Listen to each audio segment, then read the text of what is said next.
solution for the Kingdom of Ingratia, the host nation of the Council, was to mobilize their military reserve.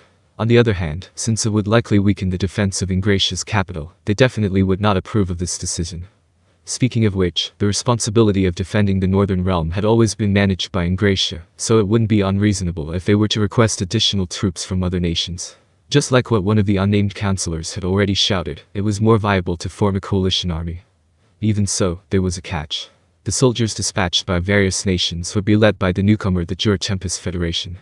The motion had passed with unanimous support, so one would expect zero complaints. Yet, to the councillors, willfully handing over their nation's precious military to monsters was a hard pill to swallow.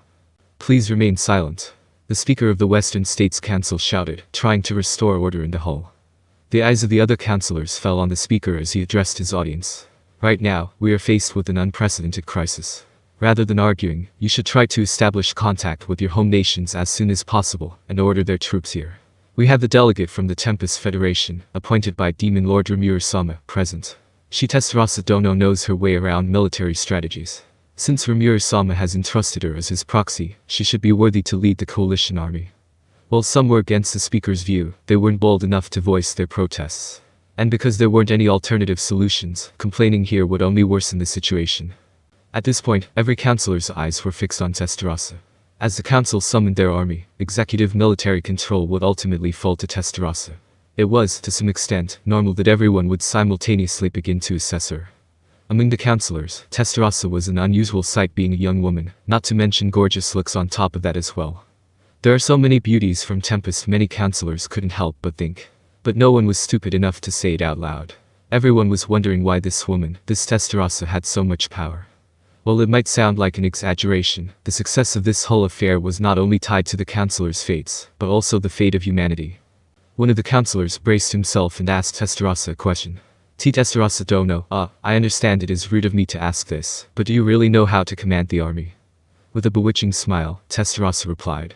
Please rest assured, everyone. My master Rimuru-sama has given the order to protect every nation that is a member of the Western States Council. My subordinates have already departed to each nation. Also, Moss. Yes, ma'am. According to the information I just received, reliable reinforcements have reached the northern defense. This young boy, Moss, must be Testarossa's servant. While the councillors quietly had the thought, Moss's report sent a wave of shock across the hall. Well, what? Is this true? Then, Testarossa Dono, what are these reinforcements referring to? Moss. Yes, ma'am. Dragon ships from the Sorcerer's Dynasty Sarion are heading to the scene.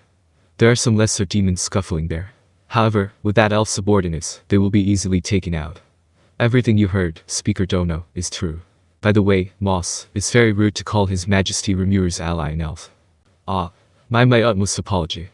Don't ever do it again, understand? Make sure to address her as Her Majesty Omnisha. And understood. Under the intense glare of Testarossa's crimson eyes, Moss shrank back in fear. His face paled with the realization that he still hadn't outgrown the prejudices he held from his time as an archduke in the demon realm. If he were to anger Testarossa, then he'd be signing his own death warrant. Moreover, to have belittled Rimuru's friends, Moss himself could not allow such a mistake. Perhaps it was because Testarossa knew what Moss was thinking that she did not pursue the subject any further, and only gave him a warning. If Moss hadn't changed his arrogant attitude, he likely would have been executed by Testarossa the very next second.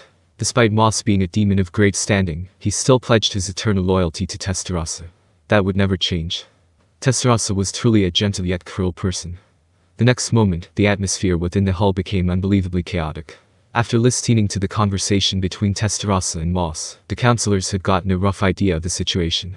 On the other hand, there was no evidence to back up her claim, so they couldn't just blindly trust them either. Our nation believes in Testarossa Dono. Our nation agrees. We shall entrust the handling of all military affairs to Testarossa Dono. Some of them declared their support outright. How can you say that? Isn't that being too irresponsible? If anything were to happen, it'd be too late. Here. If the talk of reinforcements were all a lie, human society would be crushed by demons. Some of them rejected the idea. They continued to argue as the council was split into two sides. Testarossa observed this pandemonium rather casually. She did not give her opinion and merely watched. Not long after, Testarossa suddenly stood up. I get it now, it was you. You've hidden yourself quite well. This happened so abruptly, the councillors were all confused about what Testarossa was saying. Although, there was one person's face that turned pale, with sweat dripping down his cheeks, when Testarossa gazed at him. He was one of the 5 great elders. The Duke of the Kingdom of Rostia, Johann Rostia. Well, what did I do? Trying his hardest to hide his inner panic, Johann questioned Testarossa in return. Yet Testarossa simply cracked an amused smile. Johann lost his composure and reacted first. As expected, monsters are indeed untrustworthy. We have to use our own strength to protect humanity. Guards, get over here. He shouted, acting all serious. His face was covered with a thin sheen of perspiration, desperately trying to fight the fear he felt. In contrast, Testarossa's smile deepened. Noticing Johann's order, soldiers quickly charged into the meeting hall, his personal guards among them too. He quickly regained his composure. Testarossa began playing with her hair, looking elegant as she did so, while the other councillors fell into disorder again. What Johann had done was completely out of line. Even if Testarossa was bearing malicious intent, an unlawful act that purposefully ignored the rules of the council would not be tolerated. Regardless of how important Johann's position was, such reckless behavior was unsanctioned. You there, your name is Johann Rostia, correct? The Duke of Rostia, a rather prestigious position. So what? It's no use flattering me now. Johann Dono, who were you communicating with via magic communication just now? What? Why did you give the order to disrupt this nation's defensive barrier? How did you? Could you please tell me why? Testarossa pressured Johann to answer with the demeanor of someone casually chatting in a tea party. The other councillors were all flabbergasted. There was no time to panic anymore.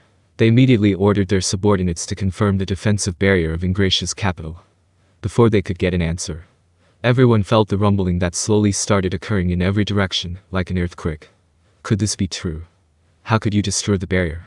This means it can't prevent monsters from invading anymore. This will bring catastrophe upon the civilians. Seriously, what in the world is going on? Johann Dono, please give us an explanation. Seeing someone more panicked than themselves, people would naturally be influenced by that as well, causing a positive feedback loop, and eventually falling into a state of fear. Yet, if you were to take a step back in these circumstances, you would naturally regain composure. Johann belonged to the latter category. Knowing his plan had come to fruition, a serene smile emerged on his face. Gerard Dono, the barrier has disappeared, and thus the time has come. Please summon that lord. Urged on by Johann, someone began to move. The councillors' faces turned pale as they laid eyes on the man. That man, he's the leader of the mercenary band Apostles of Verte. Commander Gerard. Are the Apostles of Verte linked not only to Gavin, but Johann as well? If that's the case, what is Johann Dono planning? Ignoring the councillors' comments, Gerard stood by Johann's side. Our contract is effectively complete as of this moment. Thank you for the assistance. It's nothing, but you're welcome. This is the final wish of our leader, the great elder Granbell. It just so happens to align with your goal. Come on then, no need to hold back. If you are going to do it, make it thorough, and turn this place into a living hell. Johann declared, laughing maniacally. The light of reason gradually dissipated from his eyes, and instead was replaced by his true vicious nature. It was not until this moment that the councillors finally realized Johann was the traitor. Even so, the defensive barrier of the capital had already been breached. Seemingly grasping their situation, the councillors all looked desperate. Ain, it's time. Understood. Following Gerard's encouragement, the woman named Ain commenced with her chanting. It was summoning magic. Ain was the leader of the Labyrinth Team Green Rebellion, and a spirit wielder. However, what she was summoning this time was not a spirit, but the god worshipped by the Apostles of Verte. A dark oval-shaped portal appeared. A powerful being of undiluted strength crossed the gate and stepped in front of everyone. It was a green-haired beauty in a dark red-made outfit. Yet everyone could tell that this beauty was dangerous. Contrasting with her attractive appearance was the Yauki, reeking of desolate despair, that emanated from her entire body. Even the magical inquisitors that arrived after sensing the disturbance were petrified by this Yauki. Their instincts told them, moving even a hair now would get them killed. The one that emerged from the darkness, her name was Mizeri, a demon peer. Amidst the sudden desperation, Johann sneered with satisfaction. He recalled the day that he was summoned by Granbell for the last time. With the demise of Gavin, there were only 4 people left among the 5 great elders. The head of the Rosso family, Granbell Rosso. The count of the Citra border of the Kingdom of Ingratia. King Dolan of the Kingdom of Dolan. And then there was Johann. Granbell summoned all 3 and gave them the terrifying final order. Maribel is dead. At this point, us Rossos have exhausted our strength. Perhaps it is possible to achieve our goal from a different perspective and coexist with monsters. If it were like Luminous Sama's method and that they had no interest in the human domain, we could perhaps successfully coexist with one another. On the other hand, if we were to walk the path that Demon Lord Rimuru promotes, humanity would fall prey to his control. We must stop him at all costs. But Great Elder Granbell, if there is no viable way to fight back, regardless of what plan we create, it would have flaws. I am well aware of what Mirabelle was afraid of, but now that even our Chaos Dragon trump card is lost, we have no more options left. Razzle should not be moved out so easily either. Dolan's words were a reality check. Sidra nodded while Johann agreed. Johann had directly interacted with the dangerous individual named Mirabelle before. To have won against that menacing young girl, Demon Lord Rimuru sure was terrifying. Right now, it's probably smarter to pretend to play along with Rimuru's will, as we accumulate our strength again. That was Johann's belief. With that being said, likely sensing that the others were hesitant, Granbell expressed his view vociferously. Fools, did you lose your nerve? No matter how chaotic the world is, no matter what sacrifice we have to make, the human world should be ruled by us humans. Have you forgotten? The others did not dare make a sound against such a fierce ore.